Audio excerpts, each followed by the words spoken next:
Track Production.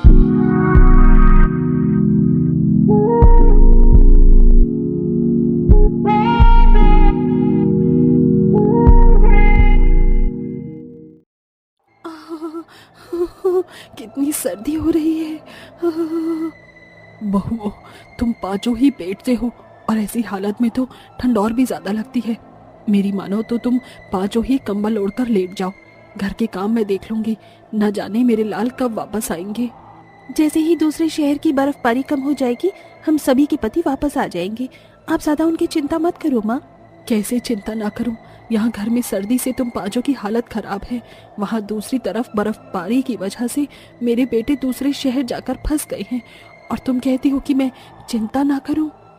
हाँ माँ जी, मोहिनी जेठानी जी तो बस सभी को सीख ही देती रहती हैं। अभी मैं कंबल लेकर बैठ गई थी तो ये मुझे भी अपना भाषण सुना रही थी। ओहो, कंबल कंबल, अरे कभी सोचा है कि इस एक कंबल ने हमारे बीच कितनी फूट पैदा कर दी है? तभी मोहिनी ऐसा बोल ही रही थी कि तभी उन्हें अंदर कमरे से लड़ाई की आवाज सुनाई दी। अरे अब ये कैसी आवाजें आ रही हैं? सभी जल्दी से भागते हुए कमरे की तरफ गए। वहां पहुंचकर आशा ने देखा कि उसकी दो बहुएं जानवर की तरह कंबल को खींच रही थी। अरे अरे, ये तुम दोनों क्या कर रही हो? ज्योति और आंचल, कंबल फट जाएगा, इसे ऐसे मत खींचो। देखिए ना माँ जी, मेरा सर दर्द कर रहा है और साथ ही मुझे सर्दी भी लग रही है, लेकिन ये है कि मुझे ये कंबल लेने ही नहीं दे रही।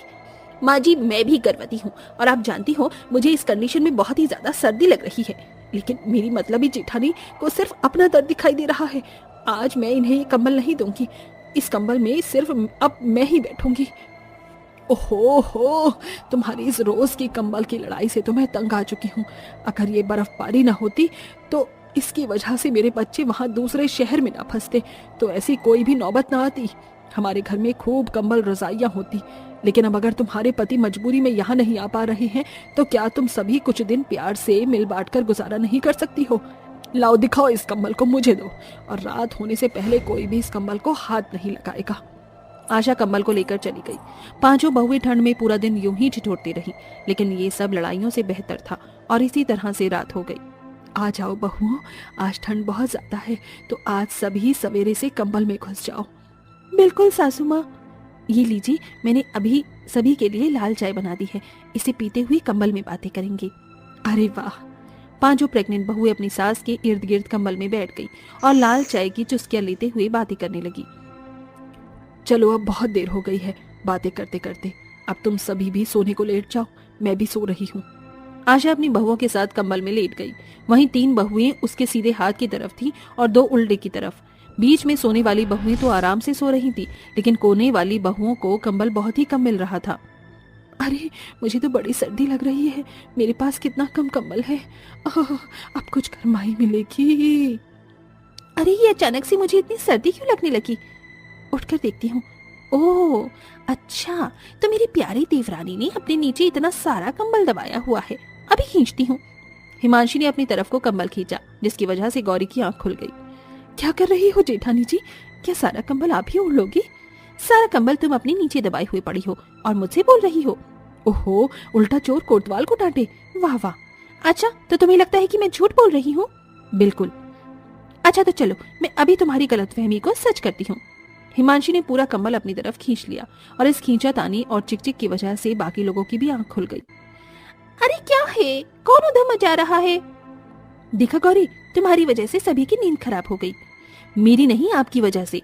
ओहो, ये क्या तुम दोनों ने ही चिकचिक बाजी लगा रखी है? ये बताओ कि तुम दोनों इतनी रात में लड़ क्यों रही हो? माँ जी, ये कंबल। ओह, तो फिर से ये कंबल ही मेरे घर की लड़ाई की जड़ बन रहा है। इस कंबल को तो रुको, मैं अभी जलाकर राख कर देती हूँ। कम से कम इस रोज की लड़ाई से तो छुटकारा मिल जाएगा। नहीं सासू माँ, ऐसा मत बोलिए, ये कंबल ही हमारी ठंड का अकेला साथी है। तुम दोनों ने बेवजह सी बात पर हम सभी की नींद का कचरा कर दिया।